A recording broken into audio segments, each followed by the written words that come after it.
terkait dengan rekonsiliasi yang digagas oleh pemerintah Kabupaten Jayawijaya oleh Bapak Bupati dan Wakil Bupati, ini sangat mendasar, sangat fundamental, dan itu sangat penting, sangat baik sekali. Gagasannya ini sangat luar biasa. Saya menyambut baik sebagai Ustadz Doharal Fasad fil barri wal bahri bima kasabat aidinas. Telah nampak kerusakan di muka bumi dan di lautan oleh akibat tangan-tangan manusia, oleh akibat kerakusan manusia untuk saling berkelahi, untuk memperebutkan jabatan, ini itu segala macam. Ini yang sedang terjadi karena pemerataan ekonomi masyarakat kita yang begitu saat ini semrawut, sehingga terjadinya pertumpahan darah antar perang suku sesama yang terjadi saat ini. Perlu kita apresiasi rekonsiliasi yang digagas oleh Bupati Jayawijaya. Tinggal persoalannya saat ini banyak muncul pertanyaan, apakah format penyelesaian rekonsiliasi itu yang kemudian diinisiasi oleh Pak Bupati ini, apakah dilaksanakan formatnya yang lebih ideal itu menggunakan format adat budaya lama, tradisi lama, ataukah format tradisi yang sekarang ini baru mulai mengejala, yaitu tradisi agama. Nah, saya melihat ini penting karena itu proses rekonsiliasi pertama harus dilakukan melalui proses adat budaya.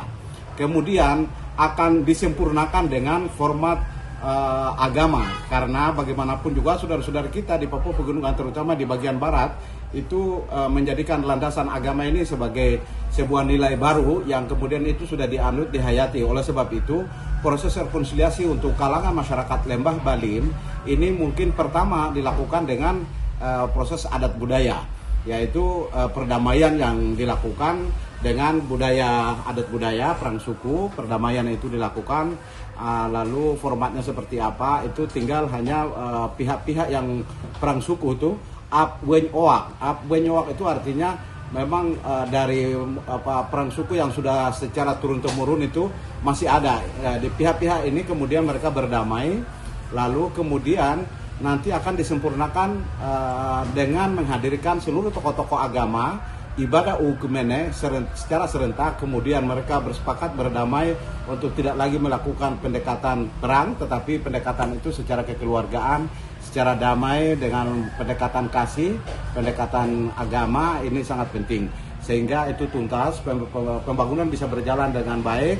Kalau tanpa ada fundamen kedamaian, pembangunan tidak akan pernah tercapai. Oleh sebab itu ini inisiatif yang sangat baik, tinggal bagaimana format itu bisa dilakukan dalam dua format, yaitu pendekatan pertama dengan pendekatan adat budaya, lalu kemudian kedua disempurnakan dengan pendekatan keagamaan. Karena agama mungkin saya pikir saat ini sudah menjadi nilai standar yang kemudian dianut dan diterima oleh masyarakat, sehingga proses ini melibatkan tokoh-tokoh agama, berbagai gereja, masjid dan lain sebagainya. Mereka berdamai dulu, kemudian akan dilakukan secara serentak di lapangan, dan sanksi-sanksi pihak mana yang memulai tindakan-tindakan anarkis dan melakukan konflik baru itu kemudian harus betul-betul diberi sanksi dengan pihak yang mana kemudian hal itu timbul.